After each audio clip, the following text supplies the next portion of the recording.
Keeping Up with Jones, the Lonnie Jones podcast adventure. I am your host, Lonnie Jones. My wife Jackie and I moved to the city of Huntsville in 1986 for me to be a youth and family minister. I have been a minister since 1980. I have served in this community as a police chaplain assigned to a SWAT team since 1992, and I've been in private practice as a licensed professional counselor since 1998. I'm also an adventure educator and an avid outdoorsman. I dabble in rock climbing and I goof around with Brazilian Jiu-Jitsu. Our life has been full of many wonderful experiences and some just outright adventures. I used to write about those things in a little church bulletin article. So now instead of asking you to read those things, we're just going to talk about them in our podcast. And as we talk about them, we're going to talk about the facts. The facts lead to concepts, and the concepts lead to application. One caveat about the facts is, for the most part, we're going to tell you the facts just as they happened. But every now and then, we're going to tell you the way other people have told us they remember it happening with a little bit of embellishment. It's all good, clean fun and for educational purposes. Thank you for listening, and we hope you enjoy Keeping Up with Jones.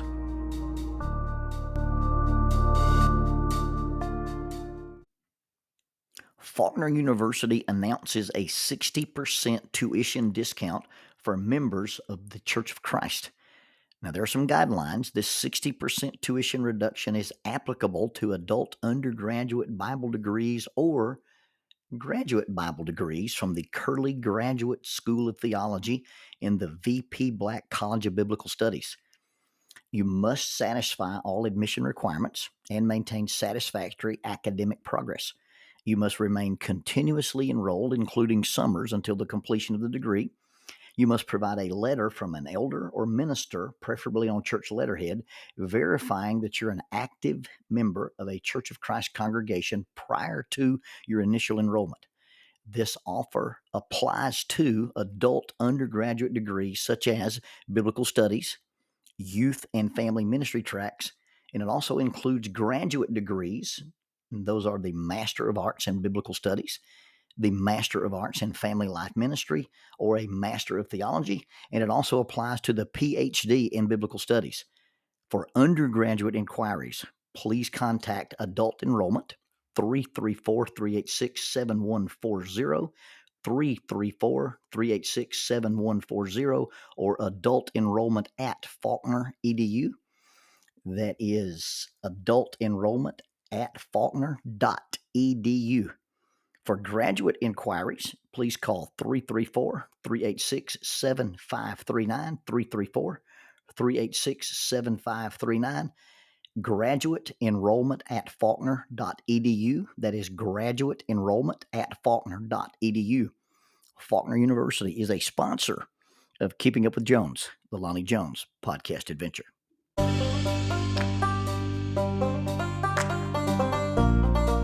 TKM Incorporated in Moss, Tennessee is a construction company that specializes in erosion control, seeding, and soil, hydroseeding, hydromulch, minor excavation, and silt fence.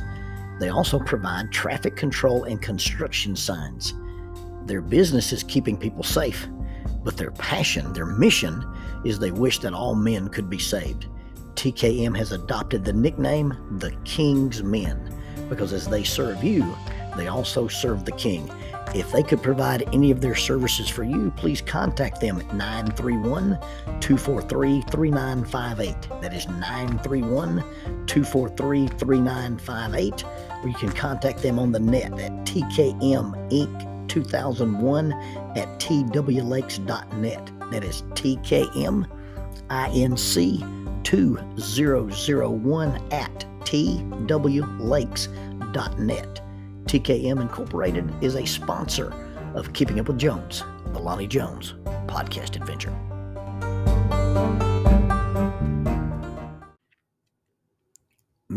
Mr. Lonnie, I was in the hallway of Huntsville Hospital, and I just walked by a rather large young man, and then he spoke my name. I turned and hesitantly responded, yes. He smiled big and said, "I used to go to vacation Bible school at your church." I had to be reminded of his name because he was 3 times the size he would have been when he was at vacation Bible school. We exchanged some pleasantries and I caught up with where he was in his life. Turns out his mother was in the hospital, and they're going to make some very difficult decisions in the next few hours about the end of life issues. He asked if I would come into the room and pray with and for his family. I went into a room, not the room where his mother was, but an empty room they had used for the entire family to assemble, and I was unprepared for the crowd of people in the room. He introduced me to the folks and said that I'd been the minister at the church where he used to go to vacation Bible school. We talked about quality of life, and we talked about difficult decisions about end of life, and I prayed with and for the assembled crowd. I left the room and went about doing the things ministers do at the hospital.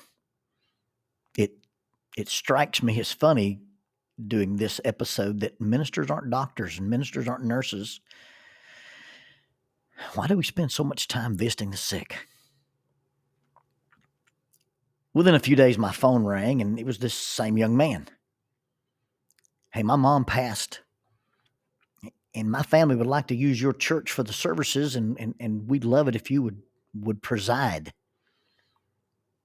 I felt compelled to explain to the young man that the church wasn't mine, but I thought that the leaders of our church would accommodate his family. And I got communication with the funeral home, and we set the date and we set the time, and all the things were arranged, or at least I thought they were arranged. I arrived at the appointed day, and as the assembled crowd was passing by the coffin, people paying their respects, a gentleman from the funeral home approached me and he said, "Well, you must be the pastor."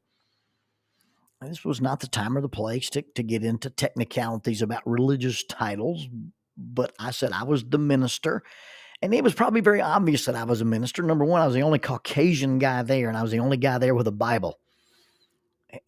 And the funeral home guy handed me the obituary, and then handed me a separate sheet of paper and said, "These are the songs the family has requested." I'm not the music minister, I said.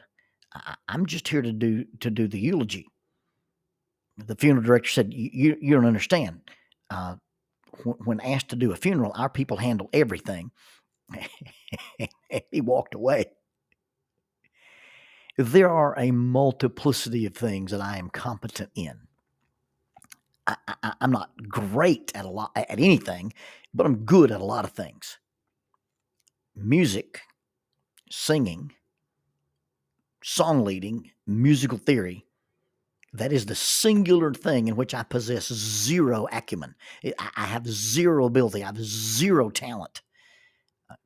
Jackie and I had met with the committee at Memorial Parkway Church of Christ. They were hiring a youth minister. We were on our way back from Atlanta. We were on a trip in December. I was 21 years old and she was 18, and we'd only been married just a few weeks over a year. And this church in North Alabama was looking for a youth minister. I'd been down to do a speaking trip in Atlanta. We had heard that they were in search of a youth minister. I wanted to stop being the pulpit minister, the guy who's in charge of the church full time and does all the teaching and preaching. And so we had an opportunity to move back into youth ministry. So on our way back from Atlanta to Salem, Arkansas, we stopped and met with these guys. Now, because we were on this 7-8 hour road trip and traveling back to Arkansas, they didn't want to make Jackie just sit in the lobby. They didn't want to make Jackie just sit in our little car. So they let her sit in on the interview. I sat around the table in the conference room. And this group of 7 or 8 assembled men, they asked me about my experience. They asked me about my training. They asked me about my education. They wanted to know my beliefs on various theological topics. And I thought I was doing a pretty good job with the interview and giving some good answers. And then one of the men in the group said, "This all sounds very good. We're very impressed. We were also hoping to hire a youth minister and a song leader," to which Jacqueline just spontaneously slapped the table and said, "Well, we can leave." This is to the amazement and the amusement of the assembled group of men. And that's where she began to explain, "Hey, Jones can do a lot of things, but singing ain't one of them." I almost told this funeral guy, Listen, if you want people to cry at this funeral, then you let me sing. But let me sing they did. Given no other choice, and the fact that this funeral was not attended by members of the Memorial Parkway congregation, I had no choice but to make the best of a very bad situation. I didn't know anybody in this group. I just knew the young man whose family I was helping out. I couldn't walk around and say, "Hey, there's a guy who leads singing. Hey, there's a guy who." I was the only guy there. I was the only guy there I knew. So the visitation concluded, and the crowd took their seats, and it was time for the service. I stepped to the podium. I greeted the crowd with the typical "we're gathered here today," and then I read the obituary and I said a prayer. And then I announced, the family has requested that the first hymn that we sing is Amazing Grace. And I announced a page number in the hymnal. Now you've got to understand, where I worship, our fellowship is an a cappella fellowship. We sing and we sing only. We do not use musical accompaniment of any kind at all. There's not a piano in our building. There's not an organ in our building. There's not a stringed instrument in our building. There's nothing in our building but songbooks and voices. So I announced the song. I announced the title. I announced the page number in the hymnal. And I sang the first verse of Amazing Grace. All by myself. And it possessed no grace, and it was not amazing. The seagull from The Little Mermaid sings better than I do. You've heard that opera singers can sometimes use their voices to break glass. I can tear a paper cup. I'm standing in this podium, and I'm looking at the assembly of several hundred people, and their wide-eyed look of stunned, shocked horror and disbelief is emanating from this crowd. Sweat is rolling down my face. Sweat is rolling down my back. Many of my childhood memories are coming back to me. In the 7th grade, we did a Thanksgiving pageant. Every one of the 7th grade classes sat in the bleachers around the old gymnasium. And then the audience sat in chairs on the gym floor.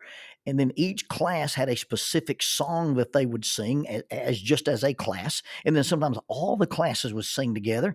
And out of all the students in the 7th grade of Oxford Elementary School, I was the narrator. I was seated on a small stool behind a podium, and I had this large manuscript that I read from. And I thought that I was reading because I had a great voice and I was articulate and could read very well. Standing there in front of this crowd, looking at their horrified faces, it dawned on me. I realized that I had been chosen as the narrator in the 7th grade, not because of my ability to read or to articulate, but because they didn't want me to have any part of any singing whatsoever. I signed up for a song leading class at college. And when I arrived at the very, very first day, the very first class, there was a note on the door: this class has been canceled. Not for the day, for the semester. There wasn't a music professor willing to try to teach me to sing or to lead singing.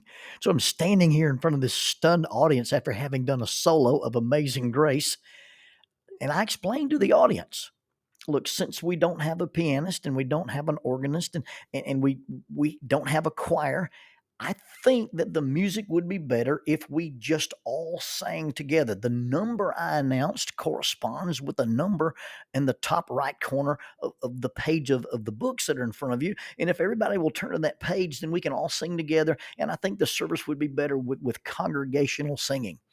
I heard that, came a voice from this little old lady seated all the way in the back. I don't remember if the audience laughed or not. But the next couple of songs that we tried to sing, they did their best to sing with me. After the service, I walked outside to get in my car and lead the procession to the graveside. The funeral director asked, "Where is your vehicle?" And I pointed to the used Isuzu Amigo. And I pictured this little white and coral pinstriped canvas top pseudo Jeep leading this line of elegant black sedans, to which he responded, "Oh no, that will never do. We actually have a car for you." And I said, "Well, do you want me to drive that car?" And spontaneously, without thinking, he said, "No, if you drives like you sing, no, we have a driver for you, and he will bring you back, and you tell him when you are ready." It was interesting to me that at the graveside and after the service, that the family members who spoke to me and even some of the congregants who were brave enough to approach me, they would tell me after the service, the words you spoke were very comforting. And they made the distinction between the words you spoke and not the words you sang. As a more mature person now, I have the ability to not only admit that I don't possess those talents, I have the ability not only to admit that this is not my gift, I have the ability to say, I can't do that. I'm not the guy who should do that. I should have just stood up and said, hey, the family's asked for these songs to be sung. That's not something I'm good at. Is there anybody here who is A, willing to sing these songs, or B, willing to lead the congregation in these songs? And surely in a crowd of 150 or 200 people, someone would have possessed the talent that I did not possess. At that time, I didn't understand that being in charge or being responsible, I didn't understand that that meant I could be responsible for finding someone to do it. In those days, I thought I had to be the guy to do it because I was the guy. That was my worst problem of being a young minister. I thought I had to do it all. As my ministry matured, I learned the value of finding and using resources. I built a very successful youth sponsor committee. We developed a great family ministry, or a family-based ministry. In my last 14 years as a youth minister, I had people who could do things I couldn't do. I had people who could do things I didn't want to do. I did the things they couldn't do. I did the things they didn't want to do.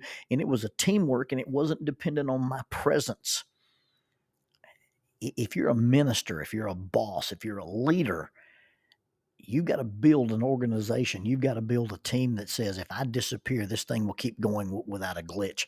Otherwise, it just becomes a cult of personality. True leadership is not in, hey, look what I did.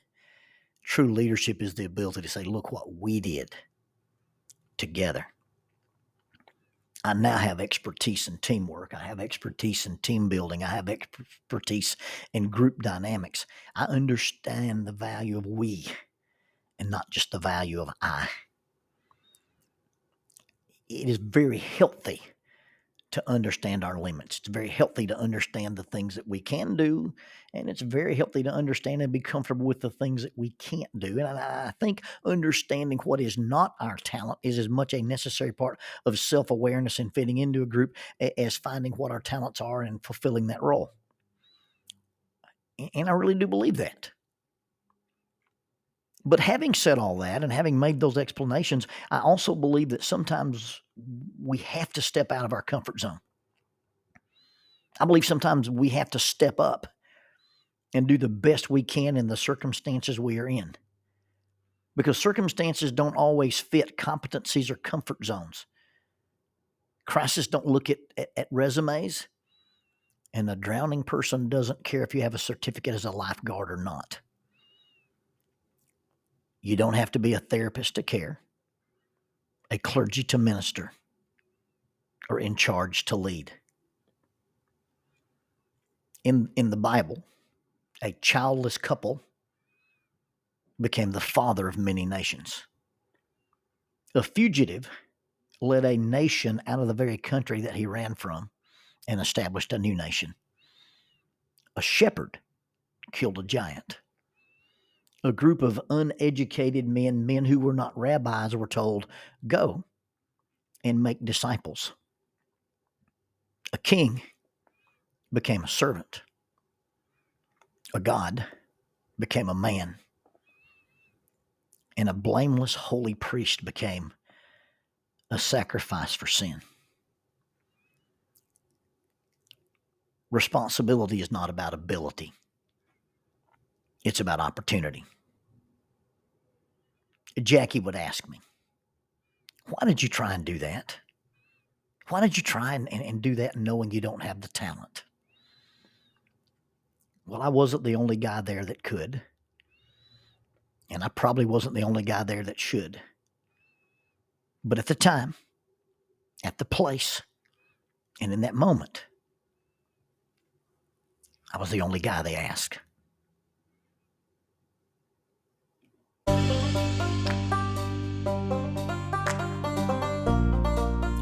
Using the tool of shortwave radio, World Christian Broadcasting literally covers the world every day with the gospel. They use 2 large curtain antennas. One is located in Anchor Point, Alaska, and the other in Madagascar. They send out messages that are recorded at their international home in Franklin, Tennessee. They make available 40 hours of broadcast every day.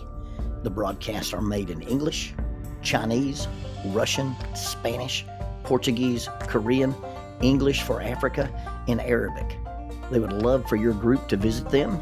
You can bring your ladies group, your youth group, or your men's group. Just give them a call at 615-371-8707, 615-371-8707, or you can go to worldchristian.org, find the Donate Here button, and make a financial contribution to support this work that literally covers the world every day with the gospel. World Christian Broadcasting, in cooperation with Keeping Up with Jones, the Lonnie Jones podcast adventure.